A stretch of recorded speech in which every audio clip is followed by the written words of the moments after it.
అనే ఒక మెసేజ్ ఇచ్చేసి వెళ్ళారు. దానికి తోడు ఒక అస్టానిషింగ్ పాయింట్ ఏంటంటే తెలుగు భాషను పరిరక్షిస్తామని ఆయన హామీ ఇవ్వటం.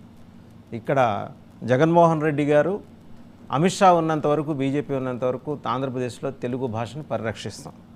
మంచిదే, మీకు ప్రాంతీయ భాషల పట్ల ఆ మాత్రం మీకున్న మమకారాన్ని కనీసం ఎన్నికల ముందైనా ప్రకటించుకోవటం.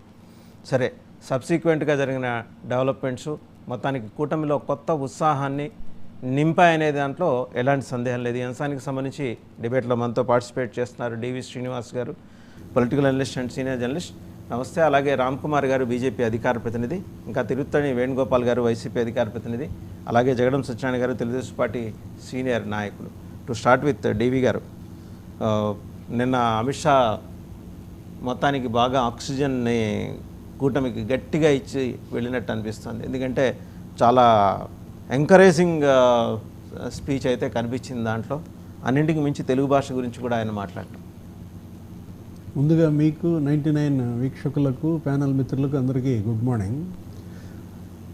నిన్న 2 అంశాలు, ముఖ్యమైనటువంటి అంశాలు. ఒకటి అమిత్ షా పర్యటన, 2 డీజీపీ మార్పు. అమిత్ షా ప్రసంగం కూడా చాలా ఆవేశపూరితంగా సాగింది.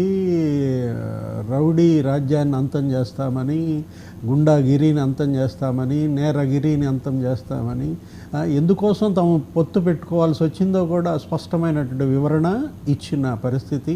ఎవరిలో అయినా సందేహాలున్నా కూడా అమిత్ షా ఆ సందేహాలను నివారించే దిశగా ఆయన ప్రసంగాన్ని నిన్న చూడాలి. ఇప్పుడు డీజీపీ మార్పు కూడా మనం చూసినట్లయితే, మొన్న సీఎం రమేష్ పైన అక్కడ అనకాపల్లి అక్కడ దాడి జరిగింది. బూడి ముత్యాల నాయుడు ఆయన స్వగ్రామంలో జరిగినటువంటి అంశం, ఆయన చొక్కా తిరగటం. ఆ తర్వాత వెంటనే డీజీపీ మార్పు కూడా మనం చూసినట్లయితే, ఇప్పటిదాకా డీజీపీని మార్చకపోవటం ఒక తప్పు అయితే, ఎన్నికలకు వారం రోజుల ముందు మరి డీజీపీని మార్చడం అనేది ఏ సందేశాన్ని ఇస్తోంది? మనం కేవలం ఇంకా ఉన్నది వారం రోజులు మాత్రమే. ఈ వారం రోజుల్లో ప్రధాన వికెట్ డీజీపీ ఈ పార్టీకి అయిపోవాల్సిన అయిపోయి ఉంటాయి కదా సార్. ఎందుకంటే ఇప్పుడు నిజంగా యంత్రాంగాన్ని ట్రాక్లో పెట్టి వ్యవస్థని పటిష్టం చేసి సరైన దిశగా నడపాలనుకున్నప్పుడు మొదటే ఈ వేటు పడుంటే సర్దుకునే పరిస్థితి. ఇంకా వారం రోజుల ముందు ప్రధానమైనటువంటి హెడ్ని తొలగించారు. ఇప్పుడు ఈ వారం రోజుల్లో మరి పరిణామాలు ఎలా ఉంటాయో, మళ్ళీ పోలీస్ వ్యవస్థ నిష్పాక్షికంగా ఎలా ఉంటుందో చూడాలా.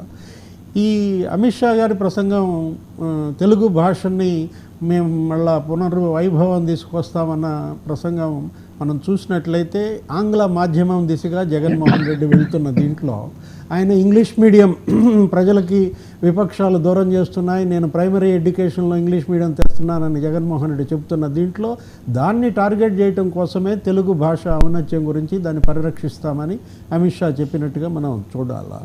కానీ ఒక అమిత్ షా, జేపీ నడ్డా, మొన్న కూడా మనం చూసాం ఏది రాజ్నాథ్ సింగ్, గడ్కరీ స్పీచెస్ కూడా అందరూ కూడా టార్గెట్ చేస్తోంది మాఫియా రాజ్నే. మనం రాజ్నాథ్ సింగ్ చేసినటువంటి దీంట్లో హ్యూమన్ ట్రాఫికింగ్ మాఫియా గురించి ఎక్కువగా ప్రస్తావించాడు. తర్వాత పోలవరాన్ని టార్గెట్ చేస్తున్నారు. పోలవరంలో అవినీతి గురించి కూడా నిన్న స్పృశించిన పరిస్థితి. పోలవరానికి నేను 15,000 కోట్లు ఇచ్చానని ప్రధాని మోడీ కూడా ఈనాడుకు ఇచ్చినటువంటి ఇంటర్వ్యూలో చెప్పిన పరిస్థితి. ఈ పోలవరం పడకేసింది అన్న ఆవేదన కనపడుతోంది. వీటన్నిటికీ బదులు ఇవ్వాల్సినటువంటి అధికార పార్టీ వైఎస్ఆర్ కాంగ్రెస్ ఎందుకని సరైన దిశగా బీజేపీ వైపు టార్గెట్ చేయట్లేదు, కేంద్రం వైపు ఎందుకని వాళ్ళు టార్గెట్ చేయట్లేదు అర్థం కావట్లేదు. సింపుల్ అండి, తమలపాకులతోనూ బంతిపూలతోనూ కొడితే పెద్ద ప్రయోజనమే ఉంటుంది. ఇప్పుడు ఇవాళ తమలపాకుల స్థాయి కూడా, రామ్ కుమార్ గారు నవ్వుతున్నారు, తమలపాకుల స్థాయి కూడా దాటి పీట చెక్కబెట్టి పెటపెట కొడుతున్నట్టే మనం చూడాలి. ఎందుకంటే బొప్పూడిలో చిలుకలూరిపేట ప్రధాని మాట్లాడుతూ జగన్ క్యాబినెట్ అవినీతిలో కూరుకుపోయిందన్నారు. జస్ట్ పిన్ ప్రిక్గా మనం చూడాలా. ఈరోజు మళ్ళా మోడీ వస్తున్నారు. మోడీ ప్రసంగాల వైపే ఇవాళ ఆంధ్రప్రదేశ్ అందరి దృష్టి, ఆసక్తి. ఆయన ప్రసంగం మరి ఏ విధంగా ఎంత తీవ్రంగా ఉంటుందో చూడాలి. ఇప్పుడు పోలవరాన్ని టార్గెట్ చేస్తున్నారు, కరప్షన్ని టార్గెట్ చేస్తున్నారు, ఈ గుండా రాజుని టార్గెట్ చేస్తున్న దీంట్లో తెలుగుదేశం మాట్లాడలేదు. అసలు ఇప్పుడు ఇష్యూ ఈ ఎన్నికల్లో బీజేపీగా లేదండి.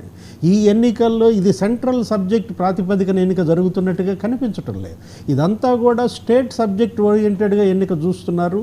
జగన్మోహన్ రెడ్డి కావాలా వద్దా? గత చంద్రబాబు హయాంలో పరిపాలన ఎలా సాగింది, జగన్మోహన్ రెడ్డి హయాంలో ఈ 5 ఏళ్లలో పరిపాలన ఎలా సాగింది, ప్రజా తీర్పు దాని మీద కోరుతున్నట్లుగా మనకు కనపడుతోంది.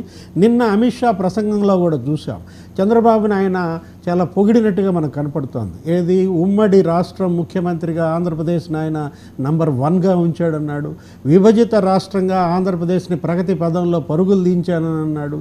ఇట్లా భాగస్వామ్య పక్షంగా చంద్రబాబుని ఆయన పరిపాలన పొగిడాడంటే అర్థం ఉంది. జగన్మోహన్ రెడ్డిని ఆయన విమర్శించిన విధానానికి జగన్మోహన్ రెడ్డి శిబిరంలో ప్రతిస్పందన ఇది. ఎందుకని ముఖ్యమంత్రి జగన్మోహన్ రెడ్డి ఇప్పటికి కూడా కేంద్రం పైన, బీజేపీ పైన ఆయన ఎందుకని ఇవాళ వాయిస్ వినిపించట్లేదు?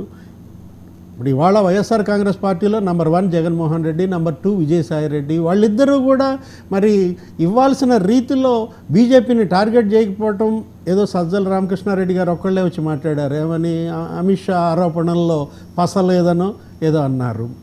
ఇప్పుడు ఇవాళ పసలేని ఆరోపణల, పస ఉన్న ఆరోపణల, మొత్తానికి ఆరోపణలు చేశారు.